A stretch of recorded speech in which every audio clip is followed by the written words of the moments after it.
Boa tarde, todo mundo. Nós vamos falar agora um pouco sobre a saga da Hotmart para poder criar uma arquitetura de envio de notificações push altamente escalável. Meu nome é Diego, eu sou especialista na Hotmart, eu trabalho há mais ou menos 17 anos com desenvolvimento de software, já trabalhei em tudo quanto é tipo de coisa que vocês imaginarem. Eu não sou muito assíduo em redes sociais, mas provavelmente vocês vão me encontrar em todas elas como Diego Drummond. E meu e-mail de contato, caso alguém queira trocar alguma ideia, falar alguma coisa. Quem aqui conhece a Hotmart? A Hotmart é uma empresa especializada na venda e entrega de produtos digitais. Produtos digitais são e-books, videoaulas, esse tipo de coisa. Nós somos especialistas nisso, somos líder de mercado desde 2011, quando a empresa foi fundada, e hoje a gente tem escritório espalhado pelo mundo inteiro. A empresa é de Belo Horizonte, então a matriz fica no Brasil e nós temos escritório em Madrid, Bogotá, México, vários outros lugares. A Hotmart já tem mais de 5 milhões de compradores, em mais de 200 países diferentes. Nós temos mais de 2 milhões de usuários que vendem seus produtos na plataforma e mais de 150 mil produtos cadastrados hoje em dia. Eu, particularmente, sou um desenvolvedor back-end, trabalho no time mobile da Hotmart e a gente cuida do Sparkle, que é uma rede social. Basicamente, a gente é focado em entregar 100% do conteúdo para os seguidores sem cobrar. A ideia é que você não precise pagar para atingir a sua audiência.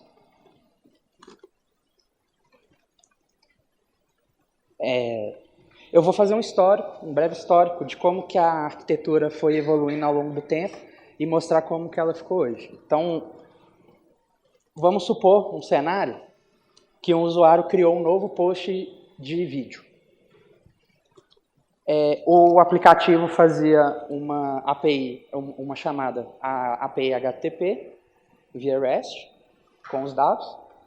Essa API gravava no nosso banco MySQL. Quando a chamada HTTP iria gerar uma notificação, a gente grava um registro no SQS. O SQS é o serviço de mensageria da Amazon, então basicamente você cria uma fila, escreve lá seus registros e um consumidor fica fazendo um pooling naquela fila e consumindo os dados. Na arquitetura, na primeira versão da nossa arquitetura, o consumidor dessa fila, tanto o produtor quanto o consumidor, ficava na própria... Opa, não está contando. Na própria API. Então, um processo em background ficava executando, lendo o que estava na fila SQS e jogava os eventos de notificação para o SNS. O SNS é um serviço de pub-sub da Amazon, então você cria um tópico qualquer, publica as mensagens nesse tópico e o sistema se inscreve nesses tópicos para poder receber essas notificações. Para a notificação push, funciona do mesmo jeito. Você cria um tópico, pega os devices do usuário e inscreve nesse tópico e toda vez que você publicar uma mensagem, os usuários recebem um push. É possível usar aqui o FCM também, eles são análogos, mas a gente preferiu usar o serviço da Amazon. Então, basicamente, quando a requisição saía aqui do front, passava na API, era gravado no MySQL, ia para o SQS, um processo em background rodava e mandava a notificação. Como a gente fazia tudo via tópico, um detalhe, depois que essa mensagem chegava no SNS e ia para o celular do usuário, a tradução dessa notificação era feita no próprio aparelho, a internacionalização. Isso quer dizer que dentro do app, do bundle, existia um arquivo de chaves lá, de chave e valor, que continham as mensagens. Então, chave tal viraria mensagem tal, e aí o próprio sistema operacional se encarrega de mostrar a mensagem ali traduzida. Então, essa arquitetura ela era bem escalável, porque como a gente usava o SNS com tópico, quando eu precisava mandar uma mensagem para 1.000, 10.000, 100.000 usuários, não importava porque eu fazia uma única chamada HTTP para o SNS. E o SNS se encarregava de fazer o broadcast dessa mensagem. É uma arquitetura bem simples, bastante escalável, porém, um dia o PO chegou lá no time e falou assim, eu gostaria muito que quando o usuário recebesse uma notificação, todo mundo já viu aquele íconezinho que tem o número, né, de notificações não lidas. Ele pediu que a gente fizesse isso no app. E aí isso acabou gerando um problema. Como eu falei, a gente enviava uma mensagem só para todos os usuários. Os usuários eles não têm a mesma quantidade de mensagens não lidas. Então a gente precisaria mandar isso individualizado. Esse foi o primeiro problema. O segundo problema, que eu não comentei, mas que, como a tradução acontecia aqui no aparelho, toda vez que a gente criava uma nova notificação, a gente precisava aguardar um tempo até todos os usuários atualizarem o app para a gente poder liberar essa nova notificação. Porque se eu mandasse a notificação com o app desatualizado, ele iria mostrar só as chaves de tradução e não o texto correto. Então a gente tinha um problema para poder criar novas notificações. Então a gente pensou uma nova arquitetura para atender principalmente esses dois cenários, que é enviar o número de notificações não lidas para o usuário e facilitar a implementação de novas notificações. Essa migração foi relativamente simples, porque basicamente o que a gente fez foi, todo o código que estava dentro da API do Sparkle, a gente moveu para uma API de push. Basicamente foi, copia o código daqui e cola o código dali. Funcionou perfeitamente, foi bem fácil de fazer, e a gente continuou usando o SQS para fazer a integração entre os dois. Então a API Sparkle escrevia no SQS, a API de push continuava consumindo aqui no SQS. A principal mudança foi na hora de consumir. Como eu falei, cada usuário tem o seu próprio badge, o seu próprio número de notificações não lidas.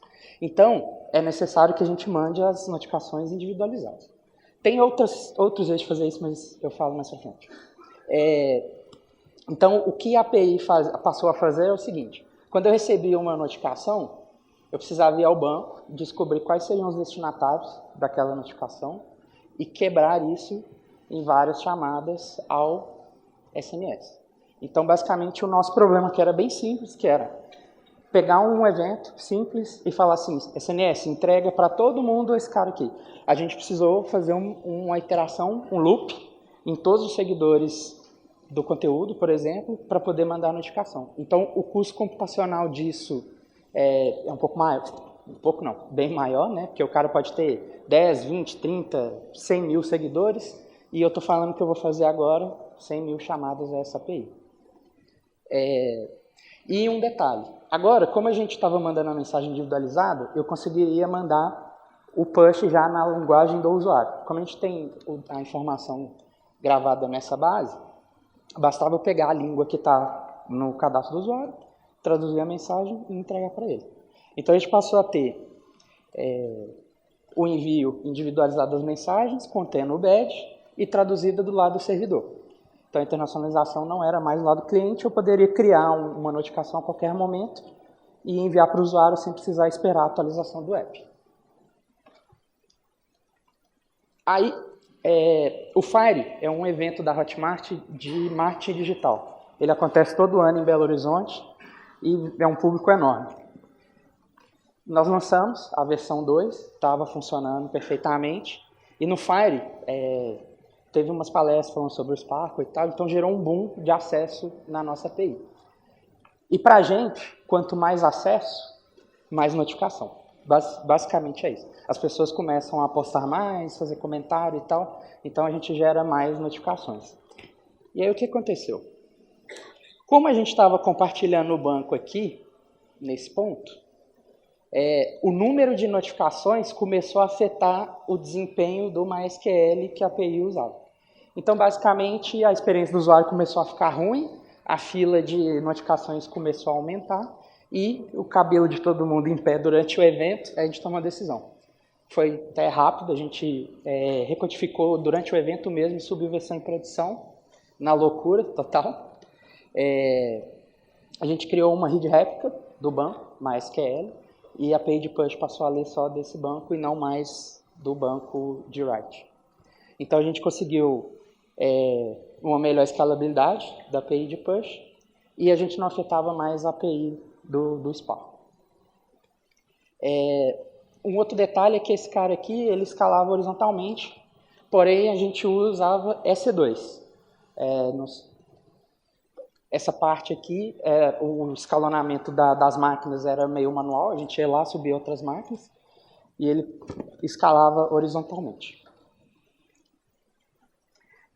Essa arquitetura funciona bem até para a nossa carga, só que à medida que o número de usuários vai crescendo, esse problema da notificação vai aumentando exponencialmente.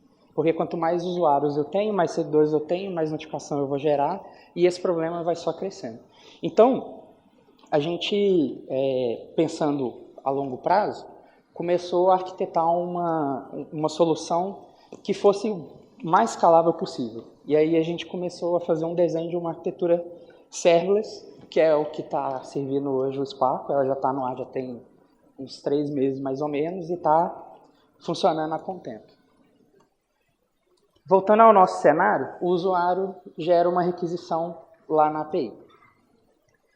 Essa API agora, ela vai, em vez de jogar lá no SQS, ela vai gerar um evento no Kinesis. O Kinesis é o serviço de streaming da Amazon e é basicamente um Kafka. Tem uma série de diferenças, mas ele seria ali o mais próximo que eu conseguiria arrumar de comparação do Kinesis seria o Kafka. Então, reparem que eu adicionei esse ícone aqui no desenho pelo seguinte. Quem faz a transmissão da notificação para o Kinesis é uma API que a gente desenvolveu internamente, uma lib. Ela tem Java, Node e pode ter qualquer linguagem, mas o objetivo dela é bem simples. É garantir que esse evento chegue no Kinesis a qualquer custo. Por quê? Pode acontecer, em algum momento, da aplicação não conseguir publicar o evento no Kinesis. Isso já é raro, isso já aconteceu no nosso ambiente. Então, a gente criou uma biblioteca para tornar esse processo mais resiliente possível.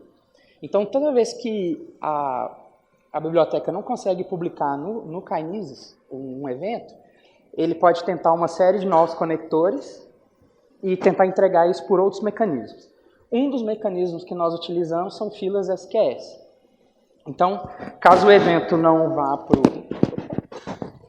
Caso o evento não consiga chegar no Kinesis, ele vai para uma fila SQS, um lambda captura esse evento e tenta jogar ele no Kinesis. Basicamente é isso. E esse reprocessamento ali vai tentando jogar no Kinesis até funcionar. A ideia Você está me ouvindo bem? A ideia é que a gente não perca, em hipótese nenhuma, um evento, porque isso pode ser catastrófico em alguns cenários das nossas aplicações. Um outro fallback que a gente tem aqui é o log. Então, vamos supor que a lib tentou escrever esse evento no Kinesis, não deu, no SQS não deu, tentou no Kinesis em outra região, não deu, ele tentou várias coisas, não deu. O último fallback é escrever no log. E como a gente tem um log centralizado e faz processamento desse log, a gente consegue identificar quando um evento caiu no log de alguma aplicação e mandar reprocessar esse cara. Então, a ideia dessa lib aqui é garantir que esse evento chegue na ponta. Uma vez que o evento foi ingerido pelo Kinesis, a gente segue aqui 2 caminhos diferentes. O primeiro dele é passar por um firehose. O firehose basicamente grava os dados no S3, que é aquele da entrada no nosso Analytics. Então, o nosso time de engenharia de dados daqui para frente consome essa informação, vai gerar data lake, vai fazer várias coisas com esse evento. E o outro caminho, que executa em paralelo, é um lambda que basicamente faz o roteamento dos eventos. Deixa eu só voltar aqui rapidinho, que eu esqueci de... Reparem ali no evento, que ele tem um Event ID e um Event Type, certo? Isso é importante. O Event Type, ele serve para esse lambda aqui decidir para qual fila, para qual tópico SNS ele vai mandar aquele evento. Então, quando uma aplicação quer consumir algum tipo de evento, basta ela se inscrever no tópico no SNS daquele tipo de evento e ele vai começar a receber aqueles dados. Esse cara, ele também é responsável por fazer o controle de erros parciais do Kinesis. O Kinesis, ele funciona, ele te entrega os registros em blocos. Quando um bloco falha, se o Lambda retornar um erro, esse bloco inteiro volta para o Kinesis, o cursor volta e ele vai ficar tentando reprocessar isso várias vezes. A ideia de você fazer erros parciais é que um evento não precisa afetar todo o batch. Então, quando um erro acontece em um evento só, a gente joga ele para uma fila SQS de fallback, que depois é reprocessada e faz o caminho todo de novo. Mas a ideia é que o real-time não pare. Então, todos os eventos que dão erro são jogados de lado e os outros continuam sendo processados. Isso evita de ficar voltando o cursor do Kinesis e você gerar gargalo no seu stream de dados. Bom, uma vez que a mensagem está lá no SNS, ela foi enviada lá, nós quebramos o problema de notificação em duas partes. A primeira parte é a parte que pega o evento que veio do Sparkle, então a gente está falando aqui no exemplo de um evento de novo post, que é um novo vídeo, e transforma esse cara num evento de notificação. Esse cara faz basicamente isso e o split disso em várias mensagens. Então, por exemplo, se eu tenho 1000 seguidores, eu vou gerar 1000 mensagens de notificação. Isso é responsabilidade desse Lambda aqui. Isso é basicamente aquele processamento que a API original fazia. Depois que eu gero todas essas notificações, os eventos voltam para o Kinesis. Por quê? Porque ele vai seguir todo o fluxo de novo de integração, então se eu tiver outros sistemas querendo consumir esses dados, é só eles plugarem lá no SNS, eles vão receber essa informação, e ele também vai para o nosso Data Lake. Então, todos os eventos voltam para o SNS. Uma vez que ele caiu no SNS, ele faz o caminho de novo, vai para o fanout, entra no SNS e vai para o Lambda de notificações. O Lambda de notificações, ele tem uma responsabilidade única, que é enviar a notificação. Ele não faz mais nada. Então, por isso que a mensagem nesse Lambda aqui, ela precisa ser traduzida, porque ela é transformada num formato que este Lambda aqui entenda, que não tem nada a ver com o Sparkle. Ele é só um evento de notificação. Isso foi desenhado dessa forma porque a ideia é centralizar todas as notificações da Hotmart num único serviço. Então, se eu tiver um web push em alguma aplicação, ela pode usar essa arquitetura simplesmente gerando eventos de notificação. E esse Lambda vai pegar, vai processar e vai enviar a notificação. Internamente, nesse Lambda aqui, ele pega o evento, grava no Elasticsearch. O Elasticsearch, por que a gente usou ele? Além dele ser ele escala horizontalmente muito bem, ele aguenta bastante a porrada de escrita, que é o que a gente faz aqui. E ele serve de histórico para a gente também. Então, como a ideia é que essa arquitetura seja centralizada para notificações, cada sistema pode ter um requisito diferente para exibir o histórico. Consultas por contextos diferentes, esse tipo de coisa. Então, a ideia de usar o Elasticsearch aqui é evitar de toda vez que uma nova aplicação precise de uma tela de histórico de notificação, a gente precisa criar índice, às vezes mexer no banco, fazer alguma alteração assim. Então, a ideia é que do Elastic é ele ser o mais flexível possível e escalável, sem... Assim, óbvio que existe um trabalho enorme aqui, porque o Elasticsearch ele é meio complexo, mas é altamente escalável, né, no caso. Depois que esse evento foi inserido aqui no Elastic, a gente usa o ID do evento. Lembra que eu falei lá atrás sobre o ID do evento? Todo evento que é gerado pela nossa biblioteca lá, ela tem um ID. Esse ID é o ID do documento no Elasticsearch. Então, quando eu tentar inserir no Elasticsearch duplicado, o Elasticsearch vai falar que esse registro já está lá, né? Na verdade, ele incrementa a versão do documento. E aí eu posso ignorar o não processamento daquele evento. Isso impede que eu mande a notificação duplicado. Por quê? O Kinesis, pela natureza dele, inclusive pela documentação, ele não te garante que vai te entregar o evento só uma vez. Então, o seu serviço tem que ser independent. Ele tem que conseguir receber o evento várias vezes e processar sem dar nenhum problema. Então, o Elastic faz esse controle. Os dados do usuário de notificação, o device, a língua, quantas notificações não lidas, etc., elas estão no Dynamo. O Dynamo é o banco NoSQL da Amazon. Você define uma chave e o documento ele não é estruturado, ele pode ser um JSON. E nós resolvemos utilizar ele porque ele é muito rápido, tanto para escrita quanto para leitura. Ele é gerenciado, então a gente não precisa ficar preocupando com cluster de banco e esse tipo de coisa.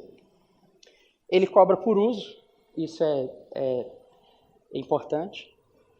Principalmente para um cenário de notificação que às vezes tem muitos picos, às vezes tem alguns vales e tal, então a gente é cobrado por uso aqui. E ele escala praticamente infinitamente.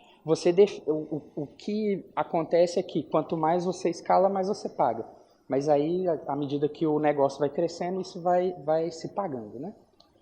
Então, você define um throughput no Dynamo, que é baseado em unidades de escrita e unidades de leitura.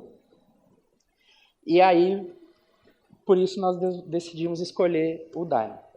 Hoje ele atende muito bem, a gente usa ele em vários cenários lá dentro. E para o cenário de notificações, ele mantém em um registro só todos os dados. Por quê?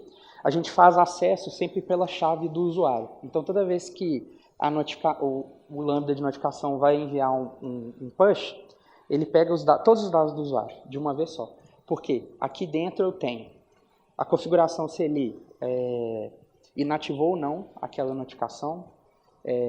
Eu tenho quais são os devices que ele tem. Então, o cara pode ter mais de um device, um pode ser iOS, outro Android. Então, eu preciso mandar para todos os devices.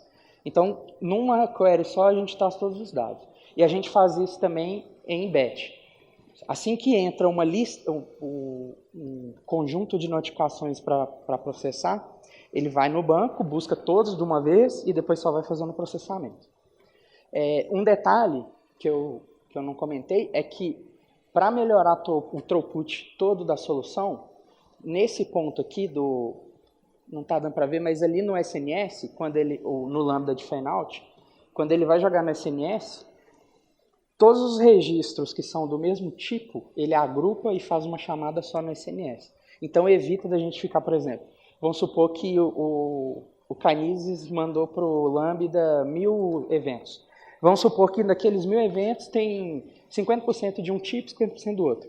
Ao invés de a gente fazer uma chamada SNS para cada evento, a gente faz 2 chamadas só e manda o bloco todo. E aí quem consome esse evento tem que fazer o loop lá na lista e processar. Isso melhorou muito o nosso throughput. Então é uma dica bem importante aí na hora de desenhar esse tipo de solução. Voltando no Dynamo, então eu pego todos os dados ali, volto para cá, processo, e aí o fluxo é basicamente o mesmo. Eu gero uma request no SNS para enviar a notificação, e a notificação vai parar lá no seguidor.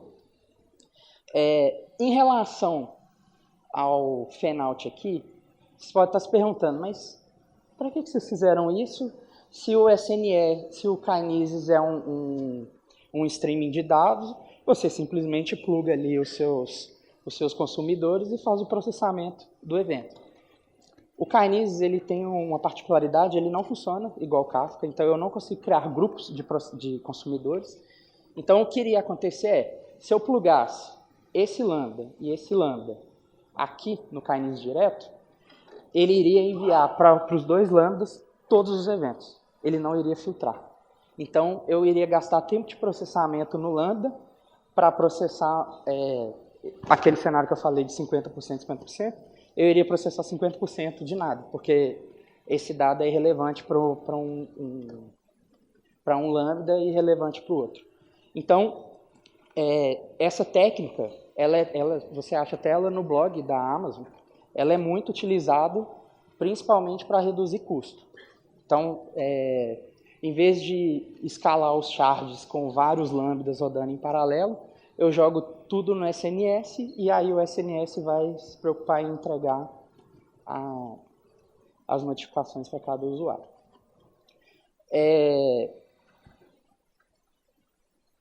Depois que a notificação chegou lá no celular do usuário, ele consegue consultar o histórico no Elasticsearch via uma API GraphQL.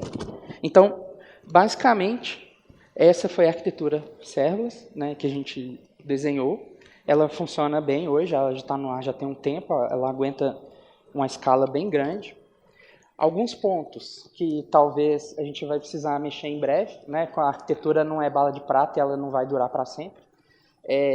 Esse MySQL aqui, ele é um gargalo, porque se eu começar a escalar tudo que o Lambda consegue escalar, tudo que o Kinesis consegue escalar, tudo que o SNS consegue escalar, uma hora eu vou bater no banco e ele não vai aguentar. Então, acredito que aqui é um ponto que a gente, em breve, vai começar a olhar para poder extrair e utilizar talvez um Dynamo, que é altamente escalável. Talvez alguns caches para melhorar algumas coisas. O Dynamo, um outro detalhe que é muito legal no Dynamo, e também um dos motivos da gente ter utilizado ele, é que ele tem uma funcionalidade que chama DEX, que basicamente é um cache embutido. Então, a partir do momento que se ativa, ele reduz o tempo de resposta de uma consulta de milissegundos para microsegundos. Então, com um clique e alguns dólares a mais, né, você consegue escalar muito mais. Ele vai ficar muito mais rápido. Então, recapitulando. O usuário gera eventos, ele produz os eventos. A nossa API coleta todos esses eventos, faz a ingestão no Kinesis. Feita essa ingestão, nós fazemos o processamento e a transformação desses dados, baseado em vários lambdas e N outras ferramentas. Isso aqui é só um pedaço, né, de uma integração de uma solução nossa. Nós temos várias soluções hoje que utilizam essa estrutura, então, quando os sistemas precisam se comunicar, a gente não precisa fazer mais chamadas HTTP entre aplicações, por exemplo. A gente pode mandar só uma mensagem via um evento via Kinesis e plugar a outra aplicação no SMS e fazer a comunicação. O armazenamento, a gente faz no S3 para o Data Lake e no Elasticsearch para fazer a consulta. E a visualização dos dados no front via ou notificação push ou via histórico. Alguém tem alguma dúvida sobre arquitetura?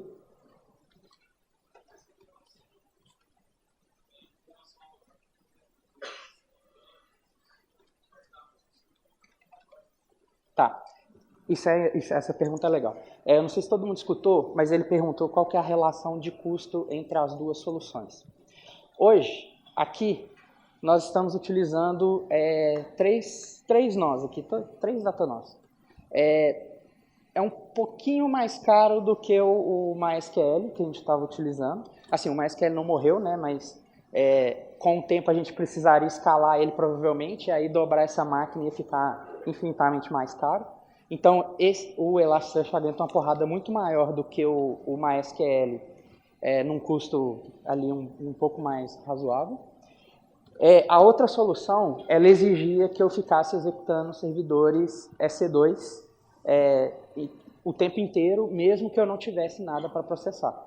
Então, eu tinha um custo ali, mesmo no tempo ocioso, que com o Lambda não acontece. Então, como o Lambda, ele escala, ele faz upscaling, downscaling automático, então eu estou sendo cobrado só pelo uso.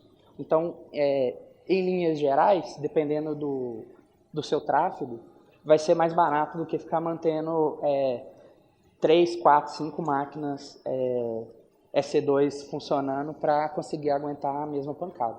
Então, assim, o fato a gente mudou para uma arquitetura serverless justamente porque a escala é automática. Então, para eu escalar o Lambda, basta eu mandar um monte de requisição. Ele vai escalar isso. Você consegue colocar alguns parâmetros de limite para não escalar infinitamente a sua arquitetura, aí ele vai gerar um throttling. Mas, basicamente, você pode escalar infinito. Então, foi por isso que a gente decidiu. O Dynamo, ele é caro. Ele é caro, assim, ele não é caro. Mas, para a escrita, o valor dele é um pouquinho, bem mais alto do que a leitura. Então, dependendo do seu cenário, se tiver muito mais leitura do que escrita, é infinitamente mais barato do que qualquer outra solução que vai ficar rodando o tempo inteiro. Ele é bem barato pela performance que ele entrega. Deixa eu ver o que mais que tem ali. O Kinesis não é muito caro e assim, a gente usa ele para muitas coisas, então o preço se paga. É uma solução mais cara, obviamente, mas como é uma solução que escala muito mais do que as outras, eu acho que o valor se paga. Beleza? Alguém tem mais alguma dúvida?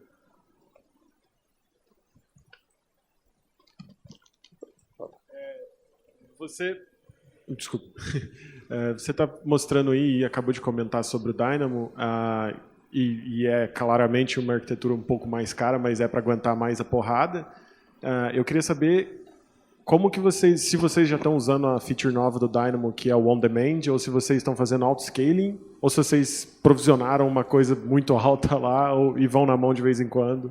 Assim, no caso aqui do Dynamo, hoje a gente está utilizando cobrança por custo.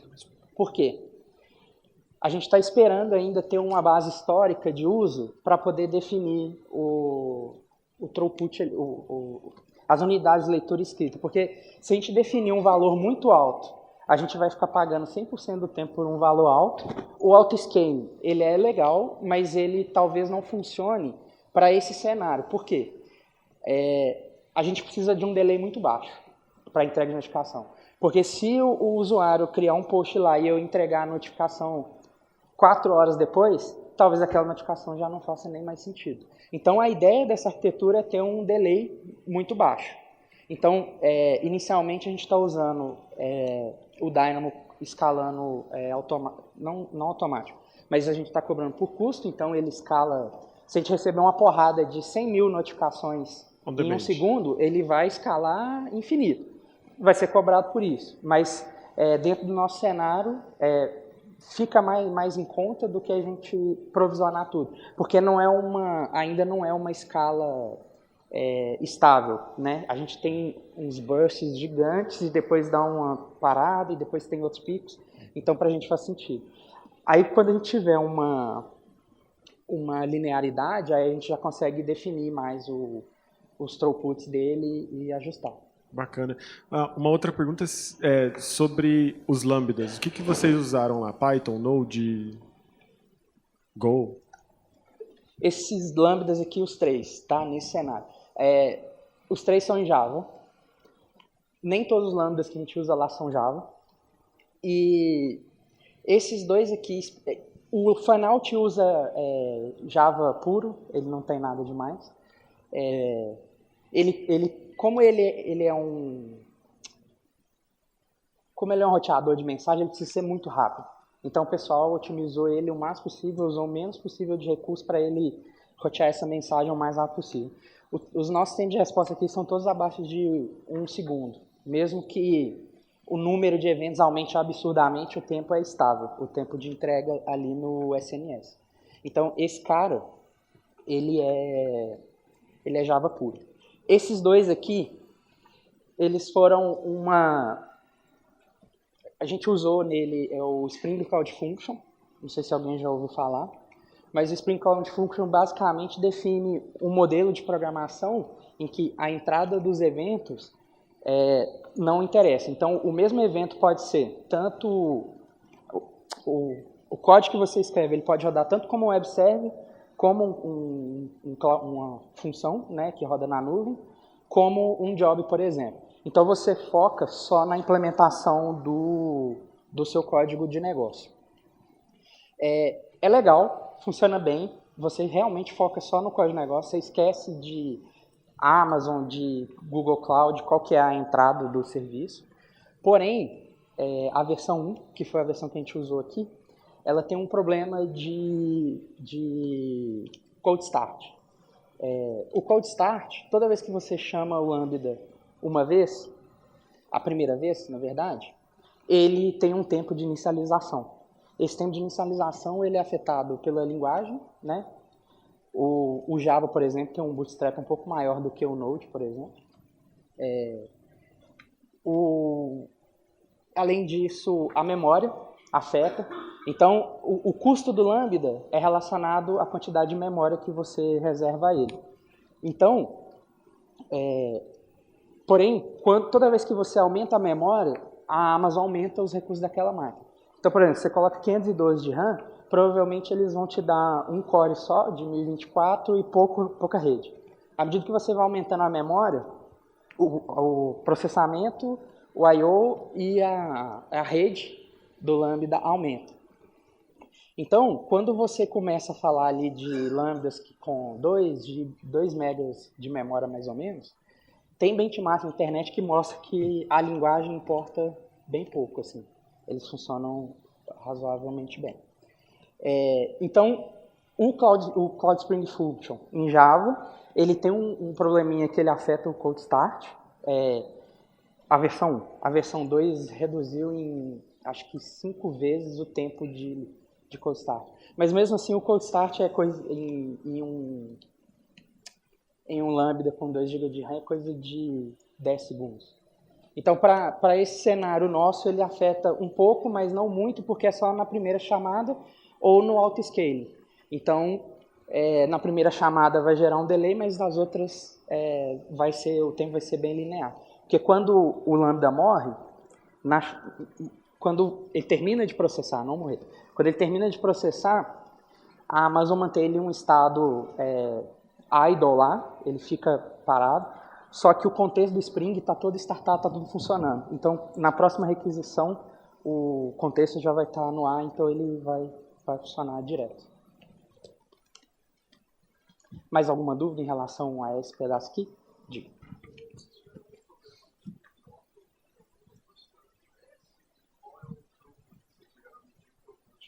Tá. Ele perguntou se a gente já teve algum problema de troca em serviços da AWS e... Qual que foi o outro pedaço da pergunta? O throughput. Beleza. Hoje, esse cara aqui, o Canise, ele está ingerindo mais ou menos 2 milhões de eventos por hora. Isso aqui vai aumentar nos próximos dias, porque a gente vai usar ele como solução para o nosso log. A gente faz a ingestão de log usando o CloudWatch, mas é muito caro, não façam isso. A gente vai usar o Kinesis para fazer a ingestão de log. Então, isso aqui vai, triplicar em pouco tempo. O nosso Kinesis é bem pequeno. A gente usa, 2 ou 3 shards, se eu não me engano. E ele aguenta uma pancada bem violenta. Então, aumentando os shards ali, como os lambdas escalam automaticamente, então você vai ter uma escala bem grande. Desculpa. E qual foi a outra pergunta que acho que eu não respondi? O throughput. O throughput aqui de notificação, hoje a gente manda 3 milhões de notificações por mês, não é alto. Só que a gente manda mais ou menos 500 mil notificações em menos de 30 segundos. É rápido. E a questão, mesmo que a volumetria no final do mês não seja grande, o nosso objetivo é sempre manter o delay baixo. Então, à medida que a escala for aumentando, é sempre ajustar para o delay ficar bem baixo. Beleza? O meu tempo está quase acabando, deixa eu só avançar aqui, porque eu queria falar de alternativas à Amazon. Porque A Hotmart usa muito a ferramenta da Amazon, a gente gosta dos serviços gerenciados, então a gente joga muitas coisas na mão deles. E aí a gente tem uns paralelos aqui, para quem usa Google Cloud. O Google Cloud não tem exatamente um Kinesis, ele tem algo próximo, que é o Dataflow, mas é um pouquinho diferente. Então, a solução seria usar um PubSub para receber todos os eventos, aguenta, né, a porrada. O fanout é mantido para não acontecer de você ter que, cada vez que você for mandar um evento, você ter que mandar para uma fila diferente. Poderia muito bem plugar as Cloud Functions direto nos PubSubs, mas ficaria um caos, né? Então, você poderia usar o PubSub para mandar para um fanout, faria a mesma coisa, iria distribuir por outro PubSub via Cloud Functions. A parte de MySQL que a gente usa hoje pode ser Cloud Spanner ou Cloud SQL, que roda MySQL também, então é a mesma coisa. A parte de notificação em si que a gente usa SMS poderia ser o FCM, que é o que muita gente usa, na verdade. O FCM e o SMS, eles são basicamente a mesma coisa. Inclusive o SNS usa, né, o FCM para poder mandar as notificações. Aqui na parte de notificação, o Google não tem um Elasticsearch gerenciado igual a Amazon tem. Então você teria que usar um outro, ou criar um cluster Elasticsearch e gerenciar ele na mão, que é bem complexo, ou utilizar o Cloud Data Store. Mesma coisa para o Dynamo. Aqui, no histórico, dependendo da porrada, da quantidade de dados, poderia usar o Bigtable, mas é outro custo, é outro cenário, é bem diferente. Mas, deixa eu ver. O Dataflow substitui meio que o Firehose. E o Cloud Storage seria o S3, é a mesma coisa, gravar arquivo em disco. O fallback. O Google ele não tem exatamente uma fila igual ao SQS, um serviço de mensageria igual ao SQS. O similar ao SQS do Google é o próprio PubSub e a forma como você consome os dados dele. Então, não faz muito sentido fazer um fallback no mesmo serviço que você está tentando ser resiliente a ele, né? Então, a ideia é que você grave no log da aplicação, igual a gente faz no CloudWatch lá, e processar ele pelo Stack Driver e usar um Cloud Function de fallback. Além dessa arquitetura do Google, eu fiz uma mais simples aqui com ferramentas open source, porque o Kafka ele é mais poderoso do que o Kinesis em alguns aspectos. Então, eu não precisaria mais do fanout, porque eu consigo no próprio Kafka lá fazer os direcionamentos, criar grupos de consumidor e tal, então eu não preciso fazer o fanout igual existe. As implementações do que são lambdas poderiam ser consumers do Kafka normal, não precisaria ser nada específico, ou poderia rodar dentro de um Spark também, usar um Apache Beam, alguma coisa assim. O storage depende, né, da sua infraestrutura. Como fallback para o Kafka, poderia usar um RabbitMQ, que seria igual ao SQS, faria a mesma coisa. O Elasticsearch mantido. E ali eu coloquei o MongoDB, por ser um banco de dados NoSQL, né? E ser bem parecido com o Dynamo, mas o throughput não equivale em relação ao custo. Então aqui talvez poderia usar um Redis ou alguma outra coisa assim mais rápido. Basicamente é isso. Eu tenho mais 1 minuto. Alguém tem mais alguma pergunta?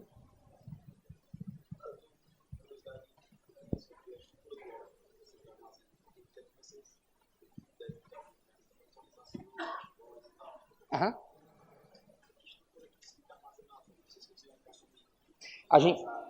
A gente usa Elasticsearch e Kibana.